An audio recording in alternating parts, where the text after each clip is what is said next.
Welcome back. This tutorial se koina Photoshop ta image amagi size kamai tawna change tawdagi haibagi matangdani. So that koina image se koina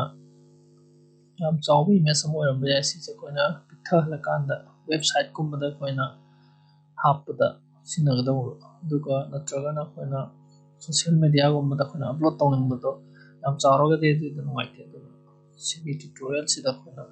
madu kamai tawna image to resize tawdagi haibadi. Sigi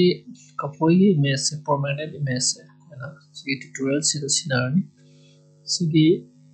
image se koina download tawga yanaba su aina sigi link magi downloadable link se video description da hapaga lairabani. So sise koina resize tawduna maoina magi size se kayam chawga haibadi amta kamoi aduna image ki size yengdama sigi document window sigi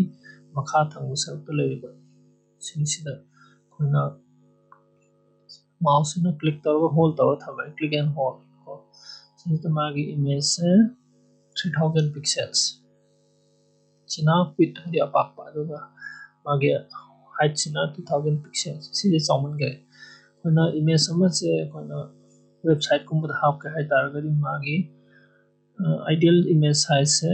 chawakpa 900 pixel gumba oi aduna koina sigi image se pithan batare adu image pithan ge hai taragadi koina image menu sida chalani ko duga image size hai ba sida click tawani adu sida image size dialog box se koina thole image size dialog box sida sigi yet thangba right side sida lay control mayam se koi image se resize tawna control ngatani adu koina sida on screen view di koina screen gumba monitor gumba yengna bagi damakta di koina tawdori se yamte mari khatani first ta sigi link se koina on tawba tawdabra aiba daka sise on tawba dawni sise on tawga di sumaina koina sumaina ubu thangni duga sise koina aina click tawre sisina koina sigi link se off tawba mataw sumaina tawre koina pami sidi on tawba se doragadi kadare magi width ka height ki proportionate se adana oil kan proportionate oil bai tare ko adu mada ka oil doragadi kadare koina image se picture ba chawthon bai resize tawba mataw magi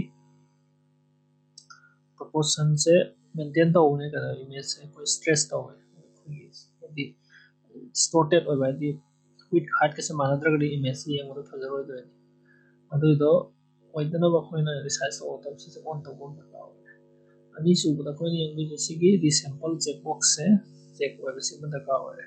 sina hai se kaino si check tawragadi koina image pixel anba matamda henba sai pixel sing do koina throw away tawidore mahan gidore ni aduga image se hena chawba pamaga na koina ahen ba additional pixel se hapjalaka do ni si checkbox tawragadi Photoshop sina ko adu ahum zuda koina da ka oi se magi siki width ka height ka fill ki yet thangba right side ta laise kaino hai tari magi inchi en laise kaino magi dimension sigi pak chawk se kaya no inchi do way by default magi inchi way adu do koina sigi on screen view image on screen view ki damakta di magi koino se correct unit se koi pixels hoy do ni koina ani se any one koi ki width ka height ka sigi man any one of them ko mada ekta click tawo duga inchi or mari pixels khan bi sikhan kan da koi width so height so ani ma change tawo kaino ani link tawo ni na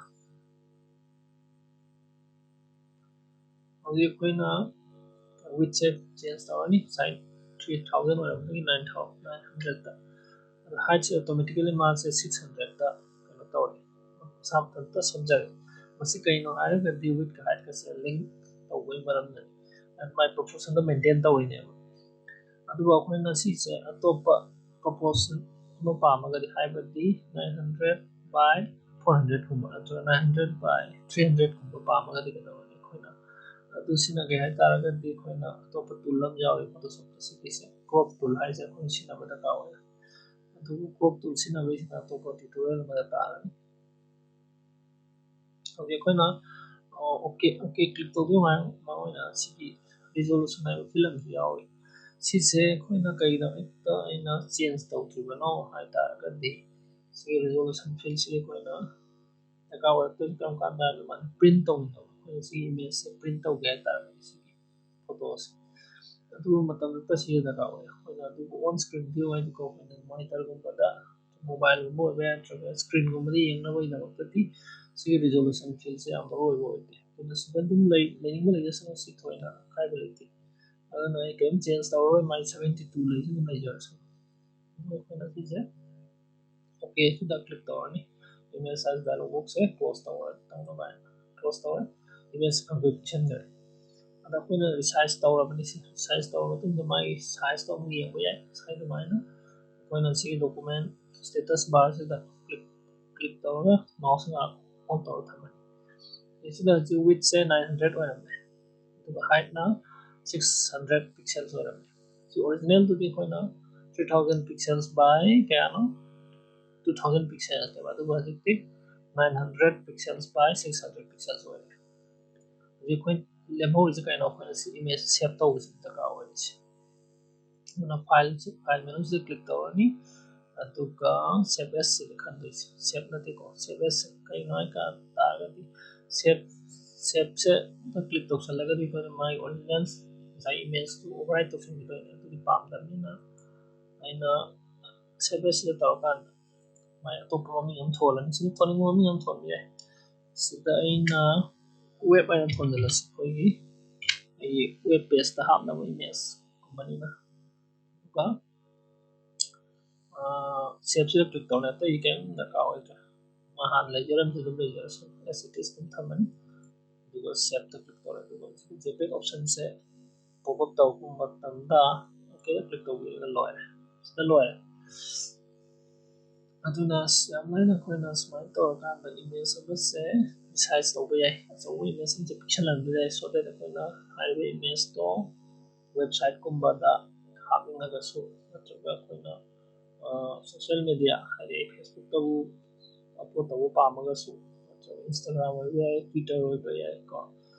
ꯁꯤꯗ ꯀꯩꯅꯣ ꯑꯩꯈꯣꯏꯅ ꯌꯥꯝ ꯂꯥꯏꯅ ꯁꯤ ꯇꯧꯕ ꯌꯥꯏ ꯉꯁꯥꯏꯗꯤ ꯆꯥꯎꯃꯟꯕꯅꯤꯅ ꯀꯩꯗꯧꯔꯦ ꯑꯩꯈꯣꯏꯅ ꯁꯨꯃꯥꯏꯅ ꯄꯤꯛꯁꯜꯍꯟꯕꯁꯦ ꯗꯔꯀꯥꯔ ꯑꯣꯏ